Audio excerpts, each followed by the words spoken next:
Sahabat UGM, UUD 45 dan amandemennya mengamanatkan bahwa tujuan pendidikan nasional adalah membangun manusia Indonesia seutuhnya. Ini adalah amanat yang berat karena membangun manusia Indonesia seutuhnya tidak hanya menyangkut aspek kognitif atau pengetahuan dan aspek keterampilan, tetapi juga meliputi aspek sikap, perilaku yang dilandasi oleh karakter. Salah satu tujuan pendidikan tinggi seperti yang diamanahkan dalam Undang-Undang Nomor 12 Tahun 2012 tentang Pendidikan Tinggi adalah berkembangnya potensi mahasiswa agar menjadi manusia yang beriman dan bertakwa kepada Tuhan Yang Maha Esa dan berakhlak mulia serta berbudaya untuk kepentingan bangsa. Undang-Undang Nomor 12 Tahun 2012 tentang Pendidikan Tinggi pasal 35 ayat 3 mengatakan bahwa kurikulum pendidikan tinggi wajib memuat mata kuliah agama, Pancasila, kewarganegaraan, dan bahasa Indonesia.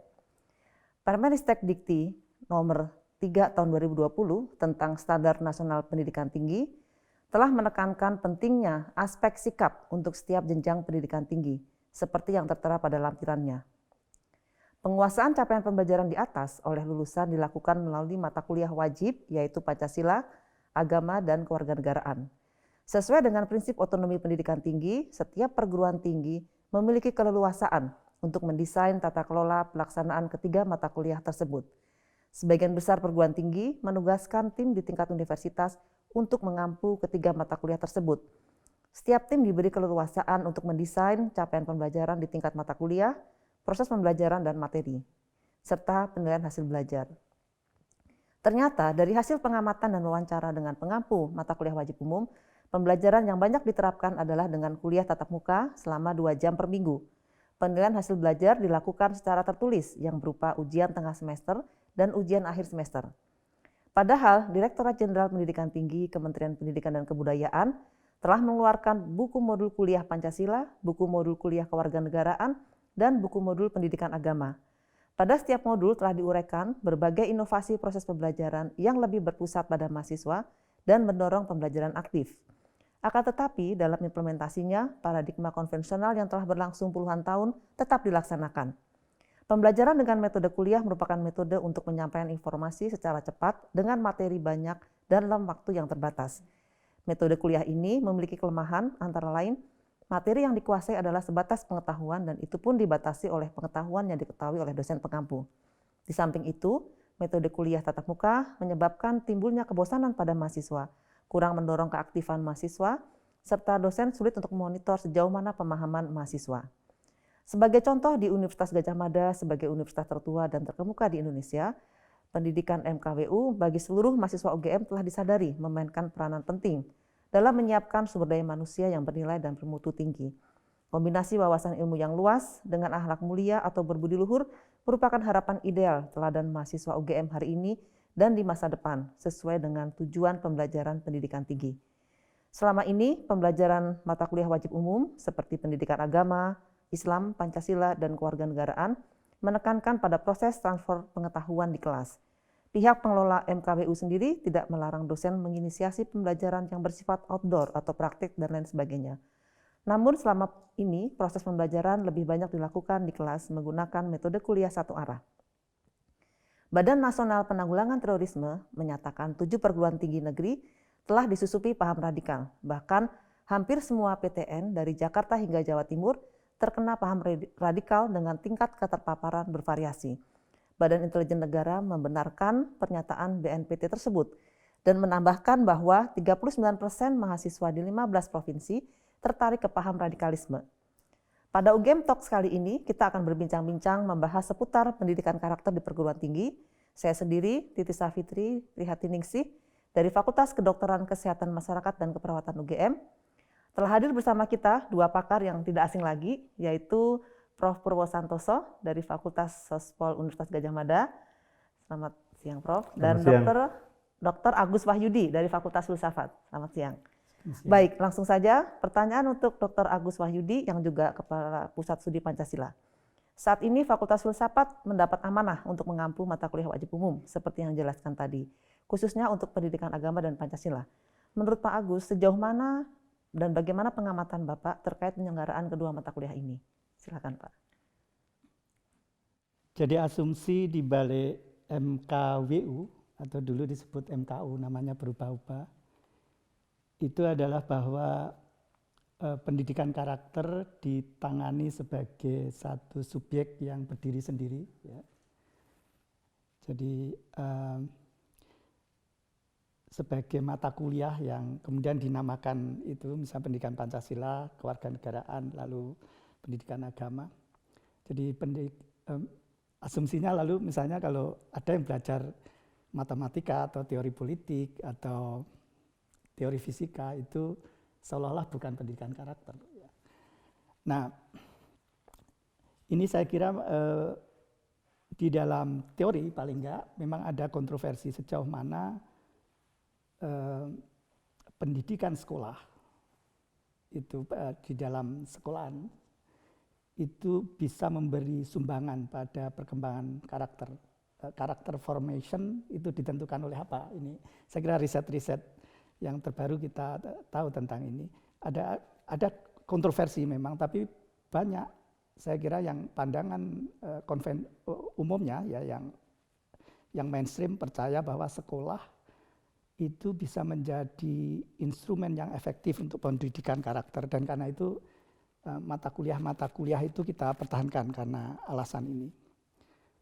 Nah, tentu kalau kita bicara tentang apa faktor-faktor yang membentuk karakter, itu tentu kan tidak hanya di sekolah, nanti juga misalnya di lingkungan keluarga, lalu juga ketika sebelum menjadi mahasiswa, anak-anak kita, anak muda kita berkembang karakternya di pendidikan dasar, K-12 ya, mulai dari SD, SMP, SMA, itu menentukan karakter. Tapi juga milieu lingkungan, misalnya bagaimana politik sistem kita bekerja, yang nanti kenapa misalnya pendidik itu penting memahami aspek sosiologis dari pendidikan karakter di samping makna, apa itu makna karakter dan bagaimana karakter berkembang. Tapi makna bahwa pemahaman sosiologis itu artinya bahwa karakter terbentuk bukan hanya pada dasarnya adalah tentang pembaharuan organisasi dan cara hidup bersama, bukan hanya melulu soal psikologi dan kita menyebutnya misalnya pedagogi yang terkait dengan bagaimana mendidik itu. Jadi ini hal-hal yang kemudian penting, memahami kira-kira apa yang dibutuhkan oleh para pendidik kita nanti. MKWU sekarang ini perlu ada, saya kira,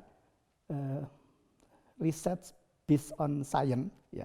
Misalnya untuk melihat sebenarnya apa dampak sebenarnya dari pendidikan MKWU ya sejauh ini pada pembentukan karakter, tapi karakter macam apa sih sebenarnya yang mau kita bentuk atau kita inginkan, ya. Tentu kalau undang-undang bicara normatif semacam itu, saya kira mungkin boleh menjadi, kalau di akademik seharusnya itu menjadi bagian kajian juga.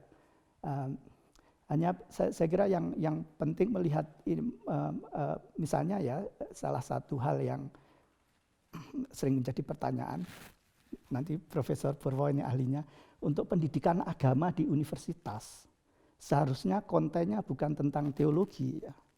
Pendidikan agama, tapi artinya terutama public university dan universitas, tapi mungkin nanti Profesor Purwo punya pandangan yang berbeda. Tetapi lalu apa bedanya nanti pendidikan di seminari, di pesantren, ya, dengan pendidikan agama di kampus? Untuk pendidikan Pancasila juga gitu. Ini terkait dengan misalnya prasyarat seorang pendidik karakter, ya. Nanti definisi karakter bisa kita jelaskan, tetapi salah satu hal yang penting juga seorang pendidik itu umumnya tadi kan terkait pendidikan, para pendidik MKWU itu levelnya beda-beda, ya. Yang kadang-kadang ada yang menarik, ada yang membosankan, ada yang mungkin textbook, ya, ada yang mungkin bisa kreatif, ya, macam-macam kualitasnya.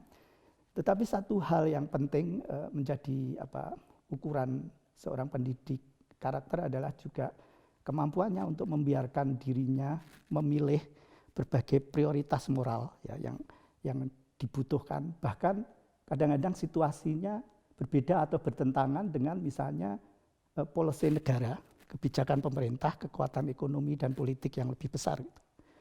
Nah, itu bagian dari pendidikan karakter yang nanti anak didik akan mereview di situ. Konkretnya di UGM ya, saya kira ini menarik. Di zaman Orde Baru, UGM ya dekat dengan Orde Baru. Di zaman Orde Lama, UGM dekat dengan Orde Lama. Di zaman Reformasi kita dekat dengan rezim Reformasi gitu. Dan tentu kalau ngomongin per individu, itu dosen kita macam-macam integritas dan karakternya, tetapi secara institusional kemudian yang kita maksud kemampuan untuk membiarkan dirinya menentukan pilihan-pilihan moral itu sangat penting. Dan ini memang kemudian nanti saya kira yang perlu kajian lebih mendalam dan luas dalam konteks praktek MKWU sekarang.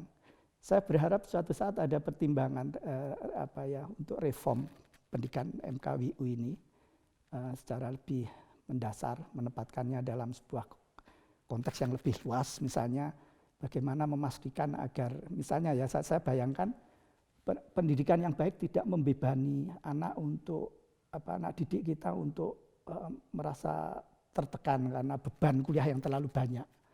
Ya seringkali gitu.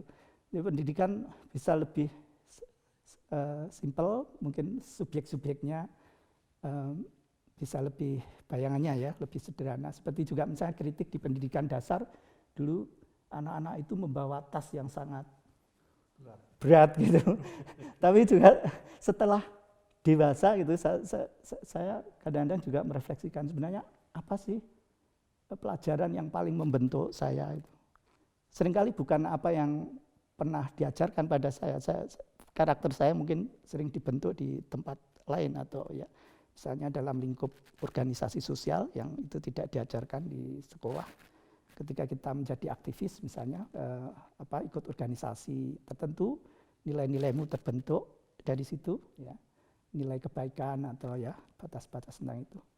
Dan juga contoh dari konteks yang lebih luas nanti saya kira misalnya lingkungan leadership itu penting, school leadership namanya. Jadi ini memang kita sedang berurusan dengan sebuah tema yang cukup kompleks yang setiap istilah sebenarnya perlu definisi lebih rigid. Tapi assuming ini bicara santai dan umum, jadi kita bisa kemana-mana gitu. Saya kira mungkin itu pengantar dari saya. Gitu. Terima kasih Pak Agus. Berikutnya tadi setelah mendengar penjelasan dari Pak Agus ya, bahwa beliau sendiri ternyata nilai-nilai itu diperoleh dari luar kegiatan kurikulum ya, dari ekstrakurikulum tadi ya, ekstrakurikuler. Nah, menurut Pak Pur, bagaimana tata kelola yang seharusnya dari penyelenggaraan mata kuliah wajib umum ini? Apakah dengan tata kelola yang seperti sekarang ini tujuan pendidikan nasional seperti yang dijelaskan pada Undang-Undang Pendidikan Tinggi memang mungkin terwujud atau mungkin ada pandangan lain? Silakan. Oke, tata kelola ya. Tata kelola yang kita bayangkan itu seperti ban berjalan itu, conveyor belt itu, sehingga prosesnya itu proses industrial. Industri itu dilakukan kompartementalisasi, sehingga kalau tidak terputus-putus malah justru salah gitu. Lalu kurikulum itu kemudian terkelola menjadi alokasi waktu dan jam untuk menghabiskannya. Ya, jadi sudahlah terpotong-potong, lalu potongan itu potongan waktu, ukurannya SKS, dan kemudian mau tidak mau ya sudah, waktunya habis, lalu kemudian selesai. Jadi rezim tata kelola adalah rezim menghabiskan waktu. Sehingga janji untuk menghasilkan karakter itu saya kira problematik, karena tata kelolanya tidak dirancang untuk memastikan tercapainya karakter, tapi tercapainya conveyor belt itu muter, waktunya habis gitu.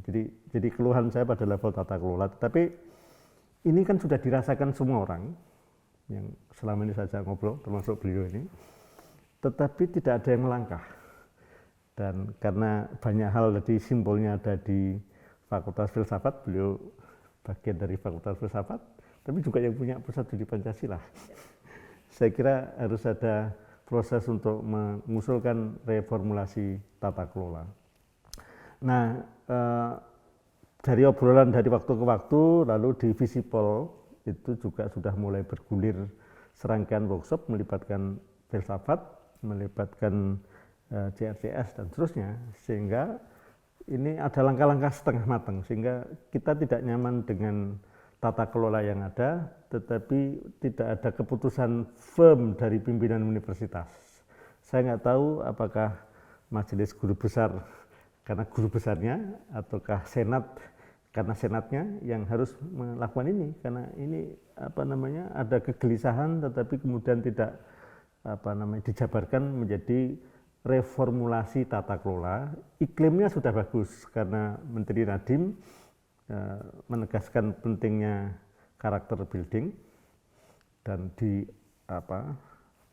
diajari kita untuk berpikir merdeka, kampus merdeka, tapi kita tata kelolanya masih tidak merdeka. Jadi penjajahan di atas dunia dilakukan dengan mekanisasi kuliah, kira-kira gitu. Dan kemudian tadi banyak yang tidak kontekstual. Jadi kalau memang tata kelola ini jalan keluarnya untuk bisa menghasilkan kuliah yang lebih menyenangkan, lebih kontekstual seperti yang disampaikan tadi, ya sebetulnya kita di level praktikal, level operasional itu sudah siap melangkah, tetapi tidak ada yang neopolit. Nah, kalau kita ingin menggerakkan ini sebagai kegelisahan di level nasional, saya kira kita justru harus mengevaluasi peraturan presiden, perpres atau kepres yang mengamanatkan itu, sehingga efektivitas dari perpres itu harus dievaluasi oleh pemerintah, karena sekat-sekat ilmu tadi, misalnya apakah orang sospol ketika ngomong agama itu sama dengan orang nuklir. Ini saya kira perlu didiskusikan, karena kalau karakter buildingnya itu karakter building yang sesuai dengan ilmunya, maka kemudian agama itu justru untuk mempertegas karakternya sebagai profesional atau sebagai pengawal ilmu di bidang itu gitu, sehingga kontekstualisasi itu sudah kita wacanakan, tetapi tidak ada kebijakan tata kelola, karena kebijakan dianggap sudah cukup dengan perpres, lalu kemudian tata kelolanya seperti sedia kala, sehingga kita sebetulnya sedang menyia-nyiakan tagline dari Menteri Kampus Merdeka, karena kita tidak merdeka untuk mereformulasi tata kelola. Ya. Terima kasih Pak Pur. Ini menarik sekali tantangan dari Prof. Pur, Pak Agus ini, bahwa ternyata tata kelola dalam penyelenggaraan NKWU ini yang malah menjerat kita untuk bisa lebih berinovasi, untuk bisa lebih merancang proses pembelajaran yang sesuai untuk pengembangan atau pembangunan karakter begitu. Dengan adanya pengkotak-kontakan kuliah, diberi SKS, diberi jam, itu malah menjerat kita. Nah, kira-kira ini Pak Agus sebagai Ketua Pusat Studi Pancasila dan juga dari Fakultas Filsafat, kita gugat ke Pancasila. Apakah mungkin melaksanakan tadi penyelenggaraan mata kuliah wajib umum tanpa mata kuliah Pancasila, mata kuliah agama? Mungkin tidak begitu, bahwa muatan itu kemudian dimasukkan ke dalam semua kegiatan pembelajaran di kampus. Ya, ini pertanyaan berat dan bisa sangat tricky ini ya. Karena ya kita tahu sebenarnya ini berhubungan dengan kepentingan. Kadang-kadang pertimbangan dalam pendidikan kita itu bukan melulu akademik. Seringkali pertimbangan ekonomi dan politik lebih berperan ya. Jadi ketika mengambil keputusan atau apa, seringkali kita harus melihat banyak hal seringkali gitu, dan kadang-kadang ada manajemen yang memiliki keberanian dan tahu persis apa yang harus dilakukan, dia berani melakukan sesuatu, tapi banyak juga yang enggak gitu. Jadi yang kemudian sering kemudian persoalan kita ya terus-menerus seperti ini gitu ya. Jadi tidak ada perubahan signifikan, dan dari waktu ke waktu yang dibicarakan ya sama, dan persoalannya juga sama. Jadi memang saya melihat salah satu problem tata kelola yang disampaikan Pak Profesor Purwo tadi menjadi bagian dari isu permanen ini, yang saya kira mungkin mudah-mudahan ada pembaharuan lebih baik dalam waktu dekat. Jawabannya saya kira juga memang tidak hitam putih, karena ini nanti juga tergantung dari apa yang dimaksud dengan pendidikan karakter, pemahaman kita bagaimana karakter terbentuk ya. Jadi saya sendiri misalnya menangani Pancasila itu struggling dengan pertanyaan-pertanyaan ini. Kalau dalam teori moral kan sebenarnya memang ada 3 dimensi kira-kira apa cara menerjemahkan misalnya apa yang dimaksud dengan kebaikan atau warga negara yang baik kalau ditanya itu ya. Jadi misalnya ada banyak orang yang, dan ini cukup dominan dalam konteks pendidikan kita, yang namanya pendidikan karakter itu adalah penanaman virtue, nilai-nilai kebaikan ya, seperti misalnya kejujuran, keberanian, tanggung jawab. Kita berharap misalnya anak didik kita memiliki karakter-karakter tertentu yang kemudian akarnya dari Aristoteles ya, dulu ini teori kuno yang pengaruhnya di Pancasila juga sangat kuat, dan kita tahu ada butir-butir P4, ada macam-macam itu. Tapi ada sebenarnya teori lain ya, seperti misalnya pengertian bahwa pendidikan karakter bukan melulu penanaman virtus, tapi kemampuan untuk mengambil keputusan secara rasional dalam satu konteks moral. Tokoh-tokoh di psikologi yang riset empirik ini cukup banyak, seperti Piaget ya, dan Kolbe mungkin sebagian dari itu, nanti apa riset-risetnya bisa dilihat. Di filsafat kita ada tokoh seperti John Rawls ya, yang bicara tentang moral deontologis, tentang apa karena virtus kan memang tidak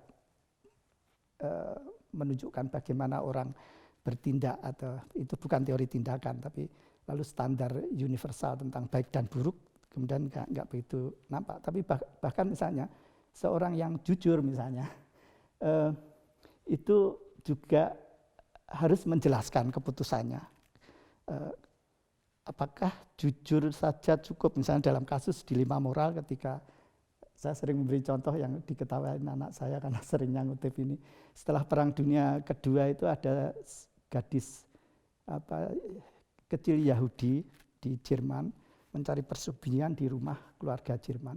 Kemudian didatangi oleh tentara SS, tentara Nazi, dan kemudian keluarga itu ditanya, kamu menyembunyikan atau ada gadis kecil bersembunyi di rumahmu?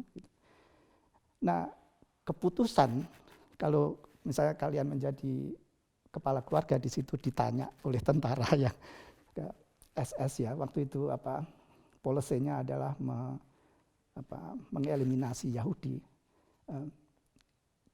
Karakter moral kita tunjukkan di situ atau akan nampak di situ. Kalau kita jujur, kita tahu bahwa anak ini akan mati, padahal kita tahu dia tidak bersalah. Dia gadis kecil, nggak ngerti politik, nggak ngerti apa, dia ketakutan, hanya mencari sembunyi. Ya.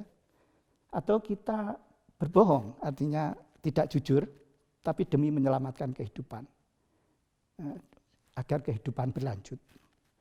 Nilai-nilai ini yang artinya kemudian karakter sebenarnya bukan ditentukan oleh hanya satu virtus ya, virtus juga macam-macam. Dalam contoh nanti juga misalnya di sekolah, kalau mahasiswa saya pernah misalnya, kalau kalian tahu teman dekat ya, sahabat karib melakukan plagiat gitu, terus di peraturan di kampus mengatakan plagiat itu dilarang dan bagi yang tahu tolong dilaporkan.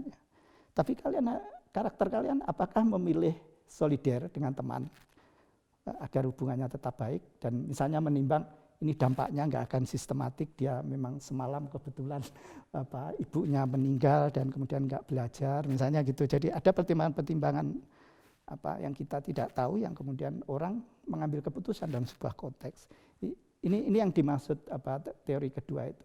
Nah yang ketiga adalah ini yang paling mutakhir, terkait dengan faktor emosi ya, bahwa emosi itu sangat penting peranannya dalam pembentukan karakter di dalam politik, di dalam ekonomi, di dalam nanti juga leadership itu.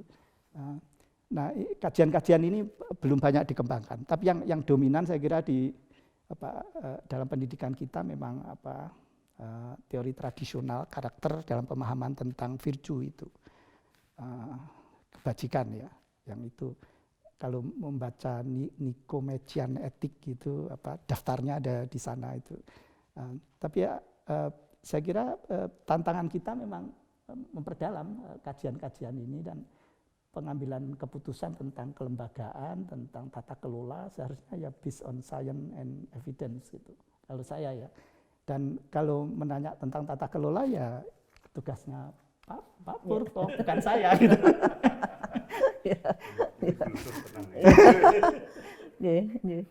Baik, jadi ternyata tantangan dari Pak Pur tadi bahwa mungkin tidak menyelenggarakan, jadi muatan dari mata kuliah wajib umum itu kan sebetulnya nilai tadi, nilai kebajikan, virtue. Dari Pak Agus tadi mengatakan ini banyak aturan-aturan dan juga pertimbangan ekonomis dan politis yang tidak memungkinkan untuk lepas dari pakem-pakem penyelenggaraan pendidikan yang berbasis mata kuliah atau pengelompokan muatan ke dalam mata kuliah, ke dalam SKS gitu. Nah, menurut Pak Pur, apakah mungkin gitu ya dari segi tata kelola tadi, apakah Pak Pur punya ide, punya pandangan, sebetulnya bisa kok kita menanamkan nilai-nilai kebajikan itu kepada mahasiswa, membangun karakter tanpa dikekang oleh tadi mata kuliah dalam bentuk SKS yang dibatasi oleh jam. Monggo Pak. Ya, terima kasih. Saya kira perlu dikondisikan kampus itu untuk proses menempa karakter. Seperti pesantren itu tidak punya judul mata kuliah pendidikan karakter, tetapi teruji untuk menghadapi, merespon pilihan-pilihan dilematis itu. Jadi situasinya memang situasi dilematif yang harus dialami, dan kemudian keberanian untuk memutuskan itulah proses pendidikannya, gitu. Bukan menambah stok informasi terus menerus itu. Jadi kita tata kelolanya itu lepas karena di situ. Nah, kalau kita memetakan model pendidikan karakter, katakanlah kampus dan bukan kampus, dan yang bukan kampus itu ya seminari atau pesantren, di sana ada hidden curriculum. Dan hidden curriculum itu kemudian ya menjadi milik siapa saja.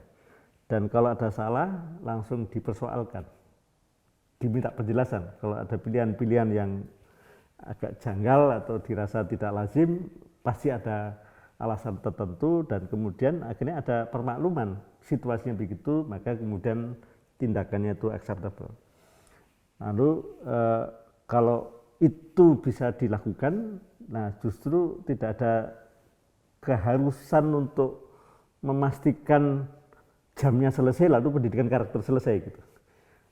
Tetapi karena ini amanat undang-undang, amanat pemerintah untuk menyelenggarakan di pendidikan tinggi, maka tetap saja bisa ada alokasi SKS-nya, hanya saja tata kelolanya tidak harus dipenggal-penggal. Katakanlah kuliah-kuliah yang misinya adalah pendidikan karakter itu dijadikan satu, lalu ditaruh di dalam situasi mendekati real life gitu, entah boarding school atau bootcamp atau apa. Dan kalau jumlah SKS kumpulannya ini banyak, lalu kan kemudian inovasi pembelajarannya bisa menjadi lebih fleksibel. Lalu kalau mata kuliah itu digabung-gabungkan, bisa jadi kan tidak mudah diadministrasikan, ya, karena perintahnya di dalam peraturan perundang-undangan itu kan sangat eksplisit. Lalu solusinya adalah ada kisi-kisi capaian yang sudah dirancang, lalu dilakukan tes beforehand dan after the fact gitu. Sehingga kalau kisi-kisi dari mata kuliah itu sudah diukur sebelumnya, lalu ada proses pembelajaran yang lintas mata kuliah, lalu sifatnya kontekstual, lalu mengekspos pada pilihan-pilihan dilematis berikut implikasinya dan seterusnya itu, maka pendidikannya pendidikan kehidupan, bukan pendidikan menghabiskan SKS gitu. Nah, artinya itu juga tidak menghilangkan amanat peraturan perundang-undangan, hanya kita sembunyikan di dalam before dan after itu. Jadi masih ada justifikasinya. Lalu dideklarlah mata kuliah itu, sehingga ini mata kuliah pendidikan tadi MBU ya. Pancasila, Ya, itu. KWU. Lalu kisi-kisinya itu dideklar dan kemudian tes before-nya itu dideklar, inilah profil kita gitu, dan kemudian kita memproses, dan kemudian yang dilacak itu bukan pengetahuannya, tetapi proses reflektif ketika berhadapan dengan situasi dilematis, dan kemudian keterampilan keluar dari pilihan dilematis atau keterampilan mengelola paradoks, itu yang justru harus dirayakan. Oleh karena itu, apalagi sekarang ini jejak digital itu begitu mudah kita siapkan, sehingga proses mengelola dilemanya, lalu implikasinya, atau proses reflektif yang dilakukan dari waktu ke waktu itu ada jejak digitalnya, dan kemudian pengalaman hidup menjadi warga negara, pengalaman hidup untuk menegakkan kebaikan dalam situasi yang sulit itu, pengalaman untuk bisa menjadi Pancasilais selain bertuhan juga mau bersatu untuk Indonesia dan seterusnya, itu kan ada konflik nilainya tadi kan akan ada, dan justru keterampilan mengelola dilema itu menjadi penting. Nah, oleh karena itu maka untuk mata kuliah karakter ini usul saya, atau yang saya bayangkan selama ini, pendidikannya adalah experience based, berbasis pengalaman, bukan berbasis stock knowledge yang dideliver oleh dosen lalu dihafalkan mahasiswa lalu disetorkan di dalam ujian akhir. Karena lewatnya pengetahuan tidak sama dengan matangnya karakter gitu. Jadi saya kira model alternatifnya bisa variatif, dan yang saya usulkan tadi hanya salah satu varian, tetapi masih terbayang ruang untuk reformulasi, dan sekali lagi ini hanya make sense untuk dilakukan secara menyeluruh kalau ada policy statement yang diungkapkan oleh kementerian, dan kemudian modul-modul yang sudah ada itu menurut saya problematik, karena modulnya itu modul masih mentransfer pengetahuan yang diasumsikan menghasilkan karakter baru. Jadi modul-modul itu saya kira bermasalah, dan diwajibkannya modul itu sama dengan perintah untuk tata kelola yang salah. Karena tata kelolanya adalah menghabiskan waktu dalam modul itu, dan kemudian itu. Nah, ini proses reproduksi itu berlapis-lapis, sehingga saya kira harus ada policy di level kementerian, lalu ada policy di level perguruan tinggi, terakhir adalah policy di level prodi atau di dalam dapur. Kalau di UGM kan konsepnya kan dapur pengetahuan itu ada di prodi, sehingga stagesnya itu jelas. Nah, mulainya dari mana itu saya kira persoalan seni ya. Tapi tata kelola itu saya kira masih dalam jangkauan, dan ruang untuk itu saya kira harus dieksperimentasi mana yang visible. Fakultas tertentu punya watak tertentu, dan oleh karena itu tidak mungkin dipukul rata untuk semua, harus sama gitu. Terima kasih Pak Pur. Tadi sudah mendapat sentilan dari Pak Pur. Mulainya dari mana gitu ya.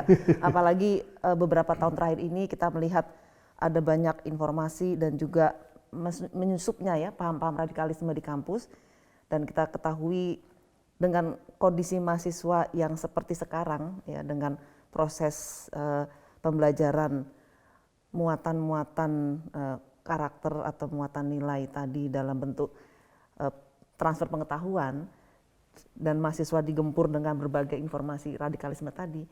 Lalu harus mulai dari mana tadi Pak kira-kira supaya ke depan kita bisa mencegah ya timbulnya radikalisasi di kampus, bahkan mungkin bisa membentengi mahasiswa terhadap berbagai macam isu-isu yang kontroversial. Monggo Pak Agus. Radikalisme atau fundamentalisme mungkin, atau apa istilahnya, saya kira mungkin tidak terlalu berlebihan kalau itu disebut sebagai contoh paling mencolok dari kegagalan pendidikan karakter. Ya kan? Di kampus terutama, dan saya kira di dunia akademik itu di samping sebenarnya kalau kita bicara radikalisme kan definisinya atau fundamentalisme itu ya, jadi kepercayaan yang dipeluk oleh seseorang dan tidak lagi bisa dipertanyakan gitu, kepercayaan itu. Nah di dalam budaya kampus itu Diametrikal. diametrically ya sorry itu bertentangan dengan academic culture gitu ya, karena kampus itu menghendaki istilahnya, kalau radikalisme kan ada istilahnya epistemic seclusion, jadi orang mungkin merasa bahwa kebenaran datang dari satu buku dan nggak mau mendengar yang lain gitu. Nah jadi mulainya dari situ. Nah yang penting menurut saya kita lihat itu adalah juga di samping tadi soal tata kelola adalah university culture ini atau school culture ya, kebudayaan sekolah yang seperti apa yang kira-kira bisa mengkonten, bisa mengatasi perkembangan radikalisme dalam makna yang konotasi yang negatif itu ya. Contohnya hoax itu sebenarnya juga efek dari ini. Nah, saya melihat sebenarnya misalnya gini, yang namanya kampus itu definisinya kan memiliki nilai-nilai atau karakter yang spesifik. Seperti misalnya kalau ada yang familiar dengan teori Robert Merton, dia bicara kampus yang hakikatnya sebagai memiliki nilai-nilai yang di samping fokus pada produk, pada proses, tapi pada masyarakat, society. Ya. Tapi masyarakat kampus itu apa? Misalnya cirinya adalah universalisme. Universalisme itu artinya bahwa kebenaran tidak bergantung pada siapa yang mengatakannya, bergantung pada nanti ada proses ilmiah yang harus kita patuhi. Jadi di kampus itu, mengapa kampus itu merupakan society of equal, kita semua setara. Mahasiswa yang junior bisa mengekspresikan kebenaran kalau dia patuh pada standar akademik yang bagus. Dan tapi juga misalnya seorang profesor biasanya seperti Pak Purwo kita anggap sudah sangat mengenali dunianya dengan baik dan lalu bisa menjadi guidance kita untuk memasuki dunia pengetahuan yang misalnya digeluti Pak Purwo. Jadi tapi kemudian bukan ada kasta di kampus gitu ya. Tapi juga misalnya prinsip komunisme atau komunalisme itu artinya bahwa dalam berilmu pengetahuan itu adalah produk bersama-sama. Setiap orang misalnya juga pemikir-pemikir besar itu selalu bersandar pada big giant kan gitu, pada tokoh-tokoh besar dan artinya karena itu mengutip ya itu dianjurkan dan membaca, mengenali karya-karya orang lain penting karena perkembangan pengetahuan kita ditentukan oleh pemahaman kita mengenai ya apa yang sudah kita ketahui, apa yang ingin kita ketahui dan apa yang belum kita ketahui dan lalu kita bersama-sama orang lain memberi sumbangan pada kemajuan. Tapi juga disinterestedness, misalnya ketanpa pamrih ya. Jadi seorang ilmuwan atau kalau kita memutuskan bekerja di perguruan tinggi, ini saya ngomong pada teman-teman, kalau tujuannya untuk kaya dan terkenal, itu salah sejak dari sananya, dari awal. Bukan berarti nggak boleh kaya dan terkenal, Pak Purwo ini sangat terkenal ya. Tapi itu efek dari kredibilitas Pak Purwo, integritas Pak Purwo sebagai seorang saintis. Gitu. Jadi karena Pak Purwo seorang yang disinterested, ya, memiliki keinginan untuk pencarian kebenaran dan ini ada normanya yang harus diikuti gitu. Dan kemudian skeptisisme ya, organized skepticism kata Pak Morton itu. Jadi bukan artinya nihilis tapi meragukan.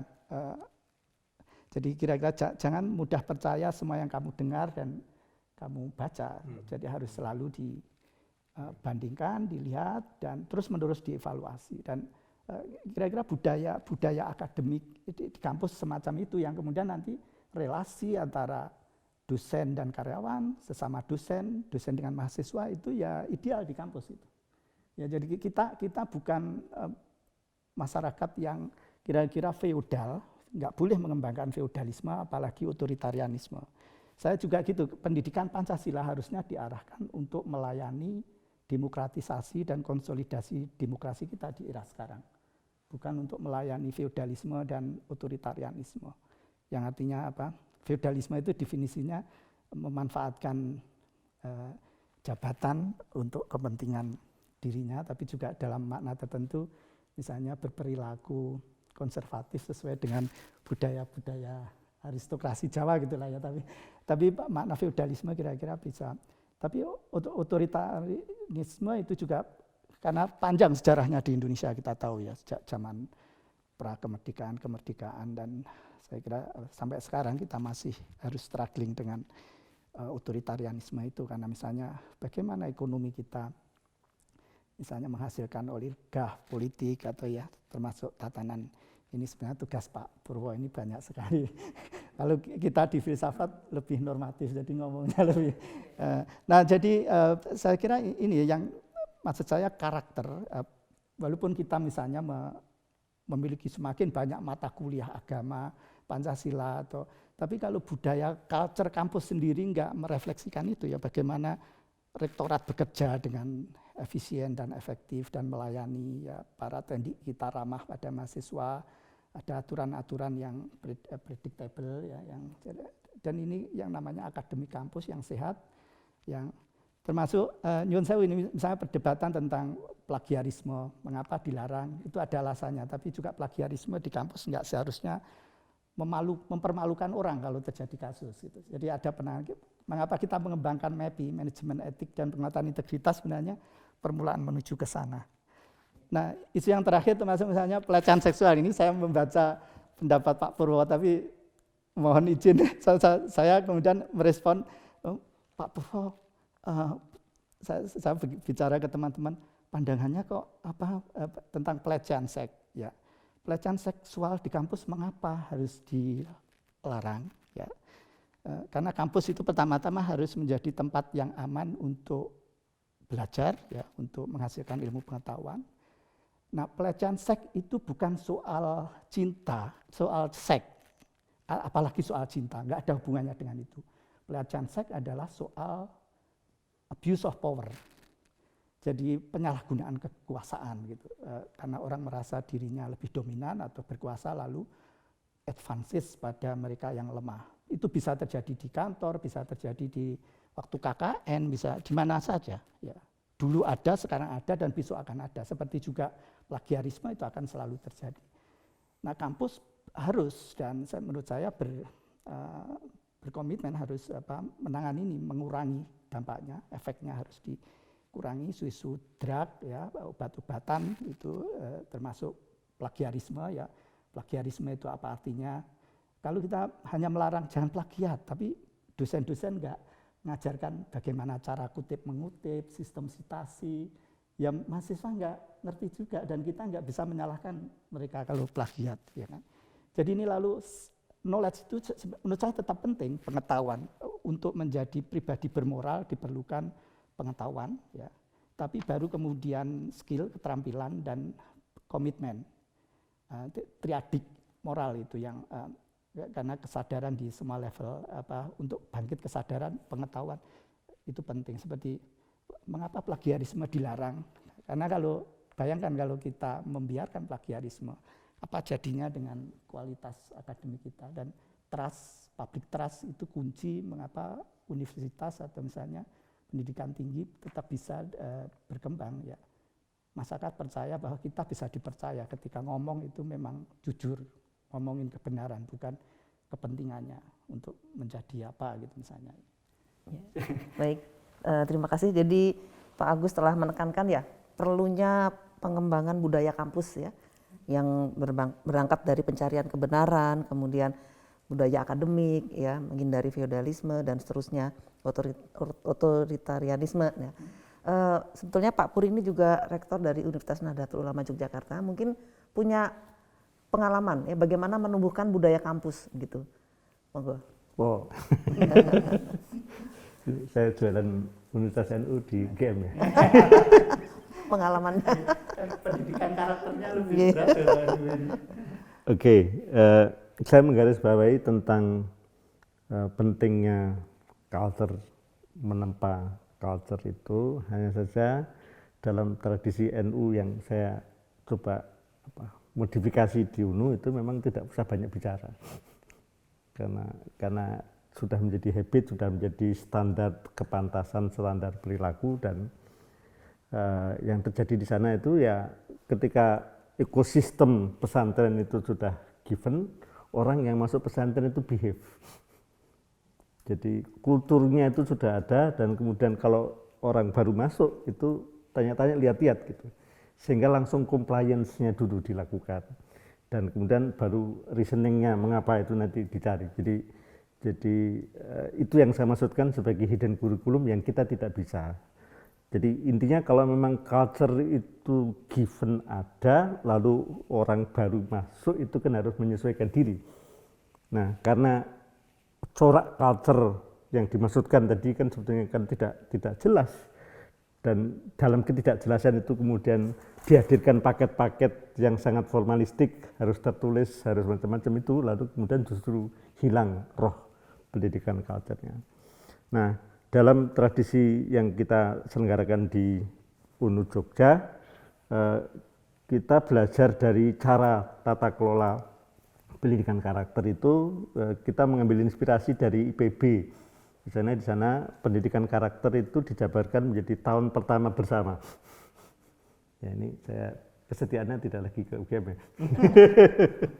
Karena saya harus membangun culture sendiri. Dan kemudian mahasiswa di semester pertama, saya tidak satu tahun pertama bersama, tapi satu semester pertama itu justru culture atmosfer itu kita tempa, dan kemudian seluruh mahasiswa itu harus terlibat di dalam pendidikan karakter yang sudah dicampur seperti model IPB gitu. Sehingga karena ini kampus Merdeka Belajar itu kan harus mengalokasikan 3 semester di luar prodinya, lalu ada lagi semester ke-7-8 itu kita campur lagi, dan kemudian berbasis pengalaman di lapangan, sehingga culture yang ada itu ya dipelajari dari interaksi dengan kiai di pesantren, berinteraksi dengan lurah, dengan desa, dan sebagainya, sehingga pendidikan karakternya itu ya built in. Dan kalaulah saya tidak berkolaborasi dengan industri, ya saya sudah melaksanakan perintah menteri untuk 3 semester di luar prodi gitu. Tapi karakter itu tetap saja penting. Lalu tadi terkait dengan usulan untuk menempa karakter itu, pintu masuknya ya justru dari nalar yang sangat mekanistik itu.